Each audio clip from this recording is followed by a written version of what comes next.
ఇక్కడికి విచ్చేసినటువంటి నాయకులకు అది మాత్రం గ్యారెంటీ. బాబు సూర్యుడి మోసం గ్యారెంటీ. మోసం సూర్యుడి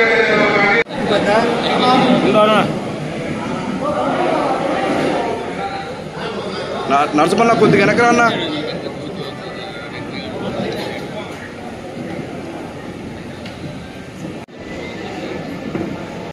ఏ విధంగా ఉంటుంది, దాన్ని ఏ విధంగా ఫాలో కావాలా అనేది ఎలక్షన్ అయిపోయిన తర్వాత గెలిచిన వ్యక్తి, ముఖ్యమంత్రి అయిన వ్యక్తి దాన్ని ఫాలో అవుతుంటారు జనరల్ గా.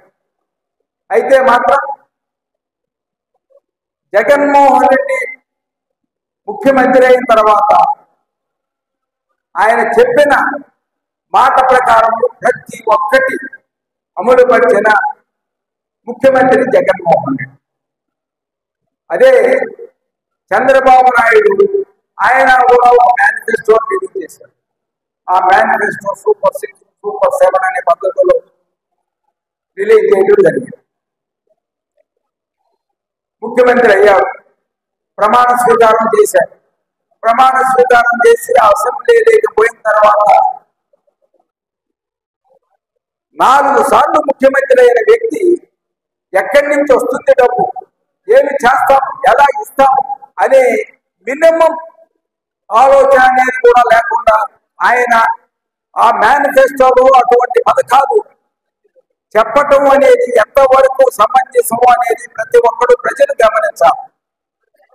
ఆయన చెప్పిన ప్రతి అబద్ధాన్ని మనం నమ్మినాం, ఆయన చెప్పిన ప్రతి మాటని నమ్మి ఈరోజు లేనిపోని అనంతాలు తెచ్చుకున్నాం మనం.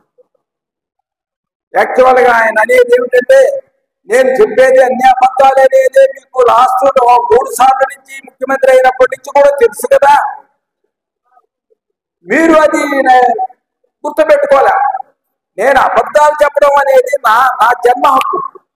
నేను చెప్పడం అబద్ధాలు నమ్మటంలో మీ తప్పు ఉంది, అంతేగాని నాది మాత్రం ఏమాత్రం తప్పు లేదు అనే పద్ధతిలో మాట్లాడుతున్నాడు ఈరోజు చంద్రబాబు నాయుడు.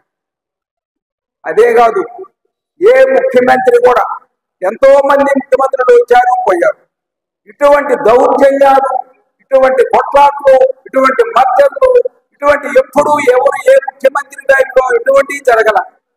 ఈరోజు పరిస్థితి చంద్రబాబు నాయుడు ముఖ్యమంత్రి అయిన తర్వాత అయిన తెల్లవారి నుంచి మద్దతు జరగడం మొదలుపెట్టి, దానికి పోలీసులే దగ్గరుండి ఈ మద్దతులన్నీ చూస్తూ ఉంటారు. అయినా వాళ్ళకి నాకు సంబంధమే లేదు ఈ మద్దతుకి నాకు అనే పద్ధతిలో వాళ్ళ ట్రీట్మెంట్ ఆ విధంగా ఉంది. ఈరోజు 60 సంవత్సరాల చరిత్ర కలిగిన నల్లప్పరెడ్డి ఫ్యామిలీలో ఆమె అంటే ఇప్పుడు గవర్నమెంట్ ఉందా లేదా, మనం దీనికి ఏ విధమైన మనం ఇది సహించాలా ఎదిరించాలా అనేది అర్థం కాని పరిస్థితిలో ఉన్నాం. తెలుగుదేశం లీడర్స్, పెద్ద లీడర్స్, అంటే వయసు మళ్ళిన లీడర్స్ జగన్మోహన్ రెడ్డిని మాట్లాడిన మాటలకి మొత్తం టీడీపీలో ఉండే ప్రతి మనిషిని కూడా జైల్లో వేయొచ్చు, అటువంటి మాటలు మాట్లాడారు.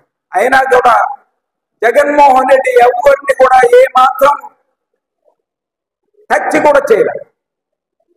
ఈ మద్యం స్కామ్లు అనేది చంద్రబాబు నాయుడు టైంలో ఇంతకంటే ఎక్కువ ఉన్నాయి. ఈ రోజేమి అవి కొత్తగా వచ్చినాయి కాదు, జరుగుతూ ఉంటాయి.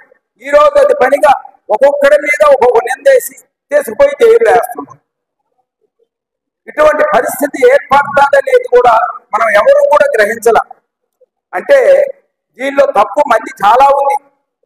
చంద్రబాబు నాయుడు అబద్ధాలు చెప్తాడు, అవి నమ్మకూడదు అనే ఆలోచనే కానీ మనకు కానీ వచ్చి ఉంటే ఆయన ఎటువంటి పరిస్థితుల్లో గవర్నమెంట్ ఫామ్ చేసేవాడే కాదు.